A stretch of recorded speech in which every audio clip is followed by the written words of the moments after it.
First question right here, Ann. Tomorrow is the 3-year anniversary of your elimination from the Toronto series in Game 6 and Clay getting injured. I'm wondering if you can just remember your emotions on that day. You know, I just watched a video of you slamming that ball down when Clay went down and squatting and, you know, looking very pensive.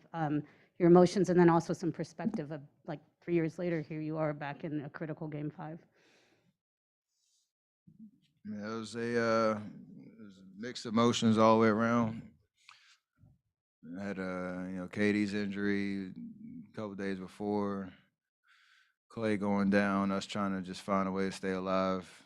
It was the end of an era at Oracle as well, so there's a lot going on. I don't really. It's hard to like pick out exactly what you were feeling because it was all kind of mixed together. But we lost the game. Clay goes down. He's probably gonna be out for a while. You're getting ready for the summer, trying to regroup and figure out what's gonna happen next year and all that. And I think it's 3 years ago, and all that we've been through, all that Clay's been through, personally since that time, and to be back here, it adds to the sense of gratitude of being back on the stage. And that chapter will always be part of our journey for sure. Something we probably talk about for a very long time. And hopefully we can get this job done and pay homage to that 3-year journey, actually leading to something truly special. Ron? Ron Krejcik, San Francisco Chronicle. Rory's up too, in case you were wondering. I'm sure. I was wondering. Thank you very much. I know it's my job. As much defensive attention and physicality as you faced throughout the playoffs and in this series, how much more or what different do you expect tomorrow night, given the way you played Friday? I don't know, because every team's built different. Every team has a certain way of doing things that you've perfected or tried to perfect over the course of a season. And they have a certain defensive identity that has been successful for them. You obviously understand in a series, adjustments can happen on the fly in between games. You got to be ready to adapt. And I think I'll be ready for that. We will be ready for that, whatever it is. But at the end of the day, for us to be successful and win 2 more games, it comes down to the way that we defend, the way that we bring intensity, especially to start games, understanding how they respond after losses. That was one of the big points in the series. 2 great teams. They know how to respond. They know how to win in other people's buildings. We've shown that. They've shown that. And we have to be ready for that response and hopefully, throw the first punch tomorrow. Whatever adjustment that means is going to be a part of it, but it's secondary to just the effort and intensity and physicality that we need to have, knowing that's their calling card. That's how they, try to force success when they're coming off a loss. Tim? Steph, I think Clay's leading you guys in minutes played in the playoffs. He's way up there. You're second on the team. You're way up there on the list of most playoff minutes. You're the old guy. He used to be a 6-man though. Sitting here. Jeez. That's funny. Wow. Now you've thrown me off. No, you're coming off. You had the foot thing. You guys are the old guys, yet you seem you might be getting stronger. Do you have a sense of pride in that? And what might it mean, like how long this window is going to be open? We've talked about that. We feel like I've said it plenty of times. We have a lot left in the tank in terms of what we can do out there on the floor. And they bring up the age thing. It's something to talk about, but it doesn't really reflect how we approach this playoff journey and our confidence in what we can do going forward. But that doesn't happen by accident. It's just the work that you put into it. Clay, especially the fact that he was on a minutes restriction for like a month, and slowly got to ramp it up. Every couple weeks leading up to the playoffs, and I think he was so proud of himself that when he first, I think, eclipsed 40 minutes in a regular season game one time. Just the pride of like He's talked about it like a year ago. He wasn't even running, so it speaks to just how much this matters, how important we know the work that goes on behind the scenes is to being ready for whatever happens out there in the games that matter. So we're obviously only worried about right now, but we definitely feel like we have a lot left in the tank. Anthony? Yeah, 2 questions. One quick one, just how does the foot feel? Great, Need any treatment or anything you've needed? Or but always, but yeah.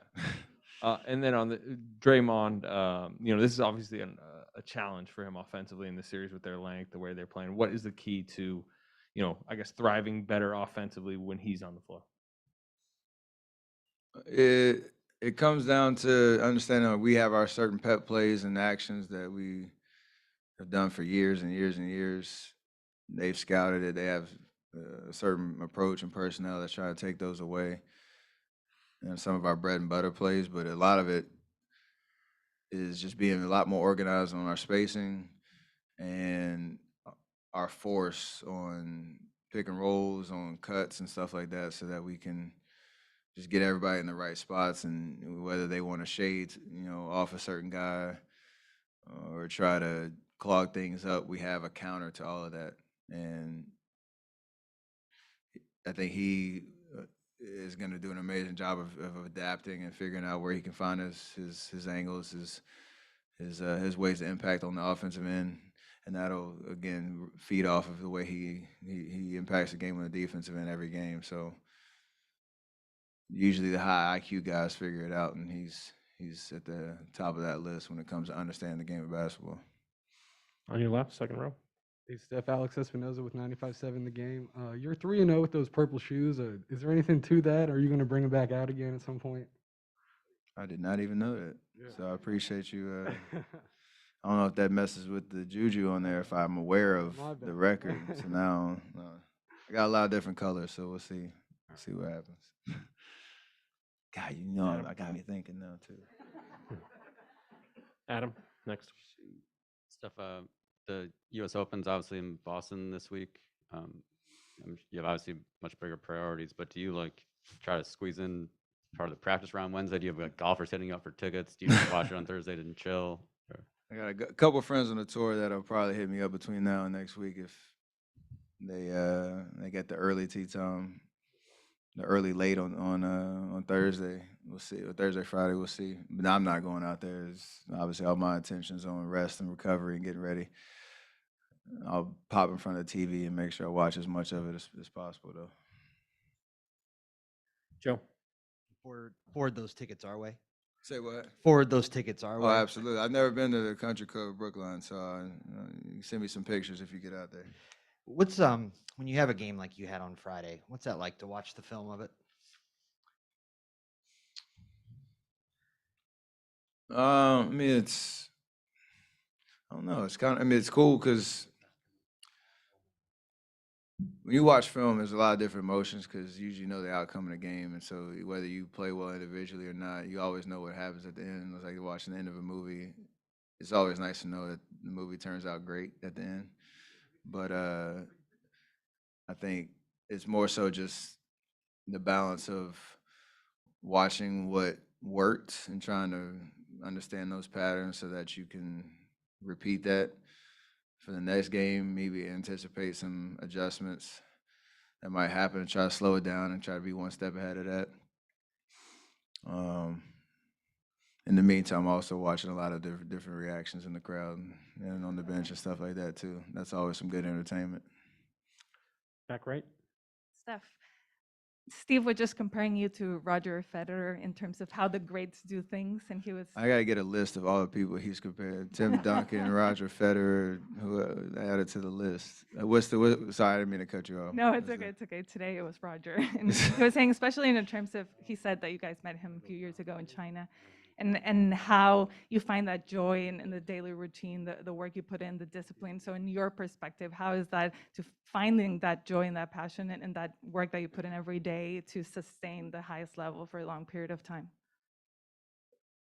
It goes back to just how I started in the game back when I was playing AAU back in the day. I love to work.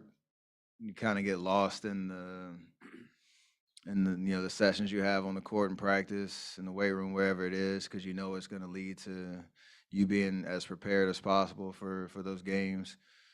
Um, Try to have as much fun as possible. The days that you want to get up and do the work, the days that you don't, um, days you're tired, all that type of stuff. But it's all built on just my approach, I think, from the time I started, and just trying to carry that every year for as long as I can. And win, lose, whatever it is, no matter how you play, you have to keep coming back to the well to keep sharpening the toolkit and find ways to evolve your game. That is the hardest part of what we do. I mean, going out there on the floor, everything's more reactive, and you're kind of just living in the competition. But the hardest part of what we do is the grind of the year-long prep that it takes to be great at this level. Davide and Vince, last two. Hey, Steph, Davide Chinellato with Gazzetta in Italy. You're playing in your 6th finals in 8 years. How much has this become routine for you, and how much is, wow, I'm playing for a championship again? You understand I guess the routine of it and the ebbs and flows of game days, off days, media days, travel days, especially how to keep your body prepared on those long east to west coast flights and all that. So that helps with just the experience.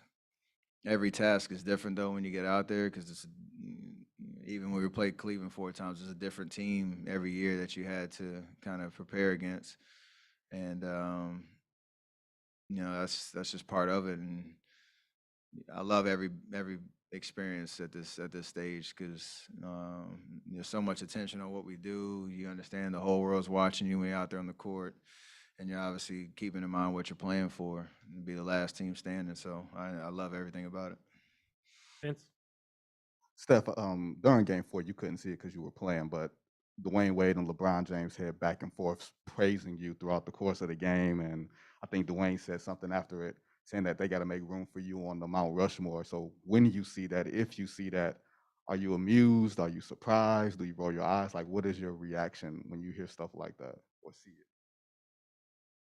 Any player would tell you, when you get respect and praise from your colleagues and the guys that have been on this stage and know what this is about, know how hard it is to be at this level and do what we do, that means the world.